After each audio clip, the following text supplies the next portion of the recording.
Assalamualaikum warahmatullahi wabarakatuh. Pada pembelajaran kali ini kita akan bahas tentang zat aditif dan zat adiktif. Nah, yang pertama kita akan bahas tentang zat aditif. Nah, zat aditif merupakan bahan yang ditambahkan ke dalam makanan baik dalam proses pengolahan, pengemasan, dan lain-lain untuk mempengaruhi sifat dan bentuk pangan.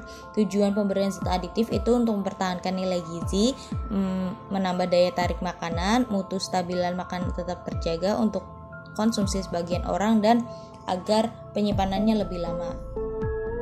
Zat aditif berdasarkan asal zatnya terbagi jadi dua, ada zat aditif alami dan zat aditif buatan. Untuk yang alami itu berasal dari alam. Nah, untuk keuntungannya sendiri mudah diperoleh dan tidak berbahaya. Untuk kekurangannya diperlukan jumlah yang banyak, kurang stabil kepekatannya, dan biasanya tidak tahan lama. Untuk yang zat aditif buatan itu berasal dari zat kimia yang sifatnya hampir sama dengan zat alami. Kelebihannya diperlukan hanya sedikit lebih stabil, tapi kekurangannya bisa berbahaya jika dikonsumsi banyak.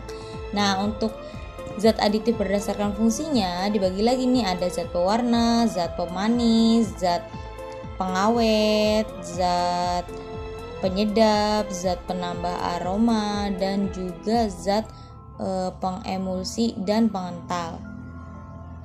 Yang pertama itu zat pewarna.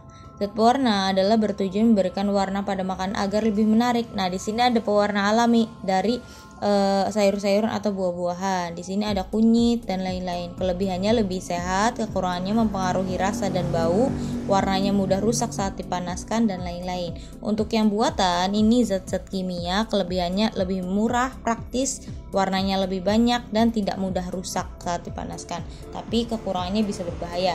Nah, ini bentuknya. Ada yang alami, ada yang sintesis atau buatan. Nah, ada juga yang berbahaya, itu biasanya pewarna tekstil atau pewarna cat. Selanjutnya itu ada zat pemanis. Dibagi lagi, ada yang alami, ada yang buatan. Untuk yang alami contoh gula pasir atau sukrosa, gula kelapa, gula aren, gula lontar, madu, ataupun gula bit, dan lain-lain. Adapun untuk pemanis buatan biasanya lebih manis, contoh siklamat, aspartam, sakarin, dan kalium asesulfat. Nah, kelebihannya untuk pemanis buatan selain lebih manis itu boleh dikonsumsi oleh penderita diabetes mellitus atau kencing manis. Selain itu tidak menghasilkan kalori sehingga baik untuk orang yang sedang diet. Nah, untuk kekurangannya sendiri itu bila dikonsumsi banyak biasanya bisa berbahaya bagi tubuh atau kesehatan tubuh kita. Nah, berikut ini merupakan gambar dari pemanis alami dan pemanis buatan.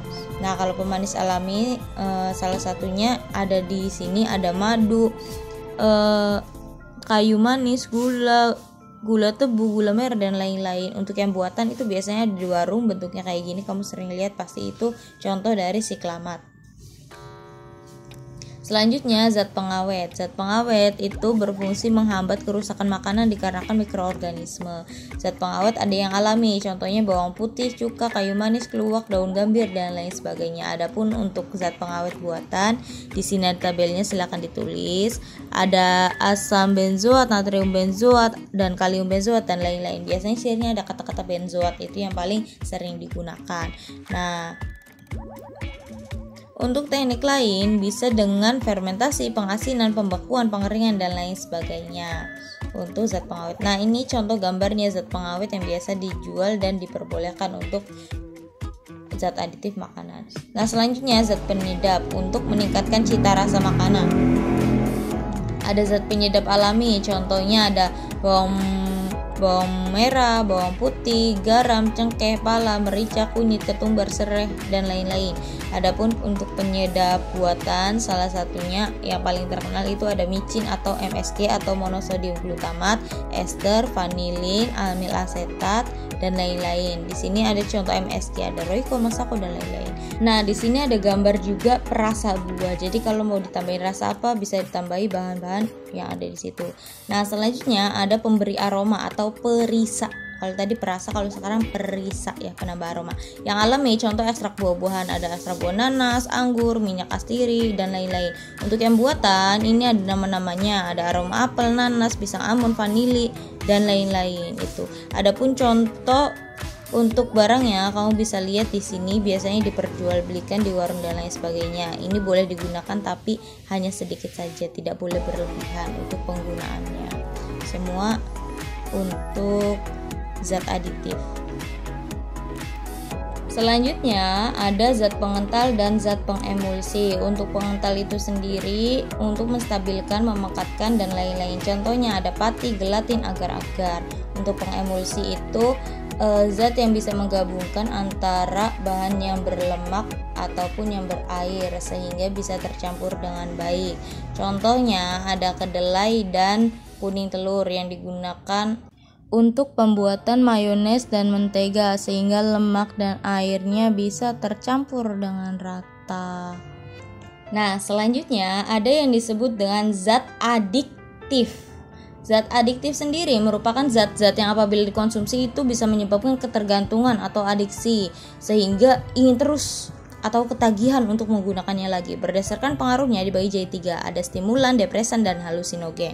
Adapun berdasarkan jenisnya dibagi lagi jadi 3, ada narkotika, psikotropika, dan psikoaktif lainnya. Untuk pengertiannya masing-masing, untuk narkotika itu obat dari tanaman yang dapat menyebabkan penurunan atau perubahan kesadaran, mengurangi rasa nyeri, dan bisa membuat ketagihan. Adapun untuk psikotropika itu obat yang berkhasiat psikoaktif yang mempengaruhi mental dan perilaku seseorang. Untuk psikoaktif lain, zat lain yang membuat ketergantungan, misalnya kayak alkohol, nikotin, dan lain-lain.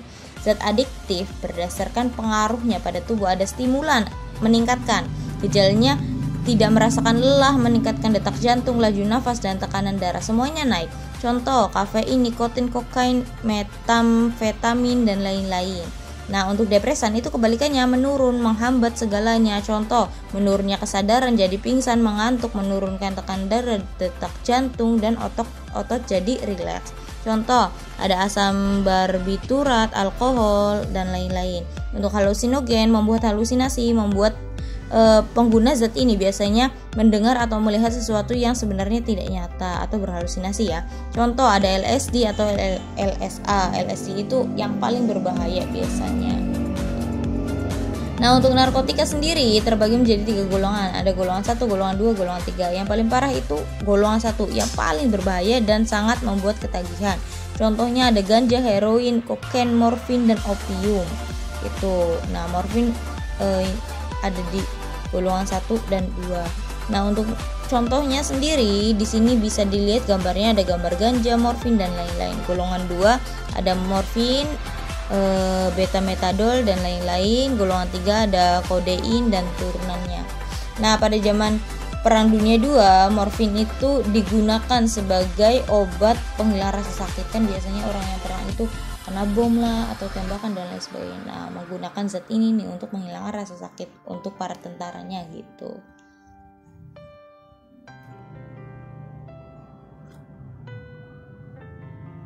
Nah, selanjutnya ada psikotropika, terbagi jadi 4 golongan. Golongan 1, 2, 3, 4. Yang paling kuat golongan 1 itu ada ekstasi, di situ ada gambarnya pil-pil ekstasi. Nah, ada juga LSD. LSD biasanya bentuknya kayak perangko-perangko kecil, kalau ditempelin di lidah itu kamu bisa berhalusinasi ya. Nah, golongan 2 berpotensi kuat. Kalau tadi sangat kuat, kalau 2 kuat, kalau 3 sedang, kalau 4 ringan. Ciri-ciri pengguna narkoba: berubah tingkah laku sehari-harinya, sering mengantuk, kadang tidak mudah lelah, tidak disiplin, lebih senang menyendiri, pergaulannya tidak karuan, sering cemas, pelupa, dan mata merah seperti mengantuk. Nah, bahaya narkoba yang pertama dehidrasi, jadi cenderung ingin terus-menerus minum karena kehilangan keseimbangan cairan tubuhnya. Selanjutnya halusinasi yang sering dialami pengguna narkoba seperti ganja. Tidak hanya itu saja, dosis yang berlebih bisa menyebabkan mual, muntah, rasa takut yang berlebih, dan juga gangguan kecemasan. Nah, menurunnya tingkat kesadaran. Pemakai obat-obatan biasanya selalu rileks atau lemas ya, sehingga kesadarannya berkurang drastis. Gangguan kualitas hidup, biasanya kurang konsentrasi saat bekerja dan mengalami masalah keuangan. Nah, kalau udah dosisnya sangat tinggi menggunakan narkobanya, biasanya yang paling fatal itu bisa menyebabkan kematian. Nah, selanjutnya ada zat psikoaktif lainnya. Contoh ada alkohol, itu hasil dari etanol, fermentasi dan lain-lain. Kandungan alkohol itu dalam darah bisa menyebabkan penurunan kesadaran atau bisa disebut dengan mabuk. Alkohol bisa merusak bagian tubuh kita ya. Jadi kalau di agama Islam itu sendiri kan dilarang. Untuk nikotin terdapat dalam daun tembakau, digunakan dalam bahan pembuatan rokok. Rokok berbahaya bagi kesehatan, bisa menyebabkan kanker tenggorokan dan juga kanker paru-paru. Adapun yang selanjutnya ada kafein yang biasanya ada pada kopi. Nah, kopi ini boleh nggak sih? Boleh, tapi kalau berlebihan itu bisa menyebabkan sel-sel di otak itu bekerja meningkat. Jadi bisa merusak sel-sel yang ada di otak atau sel-sel tubuh kita. Nah, selanjutnya ada bahaya rokok, baik perokok aktif ataupun perokok pasif. Perokok aktif itu orang yang rokoknya, yang pasif itu orang yang menghisap asap rokoknya. Nah, bisa menyebabkan penyakit bronkitis, kanker paru-paru, tadi kanker tenggorokan atau penyakit kronis lainnya yang berkaitan dengan sistem pernapasan. Oke, sekian pertemuan hari ini. Jangan lupa hindari merokok, narkoba, alkohol dan lain-lain. Kurang dan lebihnya mohon maaf. Sekian dan terima kasih. Wassalamualaikum warahmatullahi wabarakatuh. Dadah.